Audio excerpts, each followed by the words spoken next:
Holiday scratch-offs are here, and oh, they make great surprises. Imagine the joy they will bring with over $126 million in prizes. Holiday scratch-offs from the Florida Lottery. Just imagine. 18-year-old boy is in intensive care this morning after smashing through a glass window in the Bronx. Just before that, police had placed him and another teen under arrest for an alleged assault in the Fordham section. Now Internal Affairs is investigating. Eyewitness News reporter Dre Clark is at Jacoby Hospital where that teen is recovering. Good morning, Dre. Good morning, Ken. The question is whether or not 14-year-old Javier Payne was thrown through that plate glass window or if he fell into the window. This morning he's here recovering, and family members say he's in a lot of pain and a lot of discomfort. Now, Javier was with a friend last Saturday night when the police alleged that they actually attacked a man who refused to give them a cigarette. They were arrested outside of a hookah store in the Fordham section of the Bronx. Then they were handcuffed, and that's when somehow Javier ended up going through that plate glass window. Family members say he has a swollen face, he had glass in his chest, his lungs, and his heart.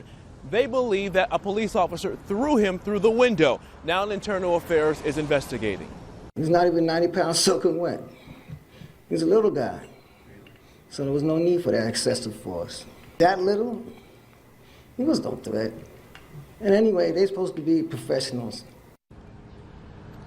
Now, police contend that while Javier was in custody in handcuffs, that he may have somehow lost his balance and fell into that window. Again, this is something that Internal Affairs will have to all sort out. Meanwhile, Javier's family plans to meet with the Reverend Al Sharpton this Saturday to call for justice and to call for action against those officers now alleged to have thrown him through that plate glass window. We're live from Jacoby Medical Center this morning. Dre Clark, Channel 7, Eyewitness News.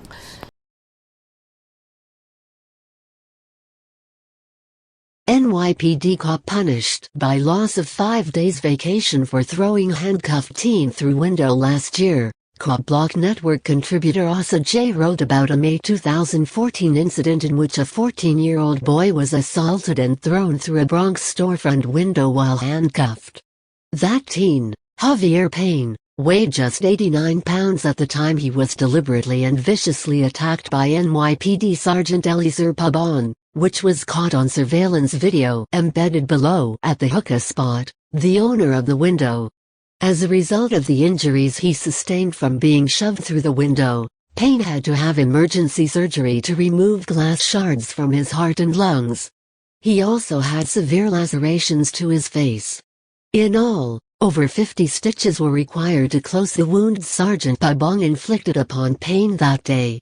In spite of Payne almost being killed by Pabong's actions, the New York District Attorney decided he should face no charges, because the window already had a crack in it and he was wearing a magical suit at that he committed aggravated assault against a handcuffed teenager. The supposed justification for the potentially deadly act of child abuse was that Payne was mouthing off to the officers. Earlier this week, it was announced that after an internal disciplinary hearing, Sergeant Pabon's ultimate punishment will be to lose 5 whole days of vacation. Reportedly, Assistant Deputy Commissioner for Trials Nancy Ryan recommended the 5-day penalty because she felt that pushing someone isn't as bad as punching or kicking someone. Because if you or I came within inches of killing someone, they would obviously say, well, at least he didn't kick him, and give us a moderately painful slap on the wrist as punishment. Not surprisingly, Payne's family and lawyer were not too happy with the decision.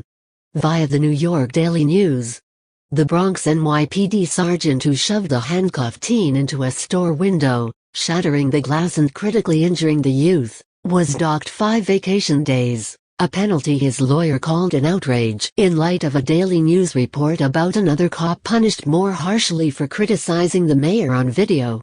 Former NYPD Commissioner Bill Bratton in May signed off on the penalty against Sergeant Eliezer Pabon, who was found guilty of using excessive force against then 14-year-old Javier Payne at an administrative trial, police sources said. But the disciplinary action was shrouded in secrecy, because it came after the NYPD reversed a decades-long policy of providing the media the results of disciplinary actions taken against police officers. Word of Pabon's punishment comes a day after the news reported that Bronx officer Joseph Spina was docked 8 vacation days for an April incident in which he was caught on video trashing the mayor while giving a driver a summons. Javier and his mother are outraged, the attorney said. You penalize one police officer for merely stating something verbally and you give him 8 vacation days, and another one who has been found guilty by a tribunal of using excessive force and nearly killing this young man, you're giving him 5 days. What's the public to think? That it's worse for a cop to complain about his bosses than it is to lay his hands on people and use excessive force? He added.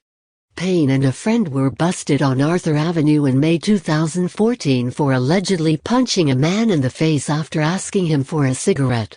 Payne was handcuffed and apparently mouthing off when Pabon was seen on security surveillance video pushing him into the front window of Hookah Spot, a 24-hour convenience store.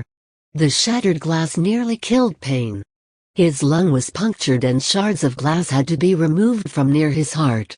He had to be rushed into surgery, Reinecke said. It literally almost took his life. Of course, the public should at this point already be aware that police have free rein to attack and even murder citizens, but even those heroes cannot be allowed to challenge their own political overlords. Throwing a mere mortal through a window in no way compares to disrespecting the hierarchy of government. The lives of the public are expendable. The precious system that ensures that remains the case isn't.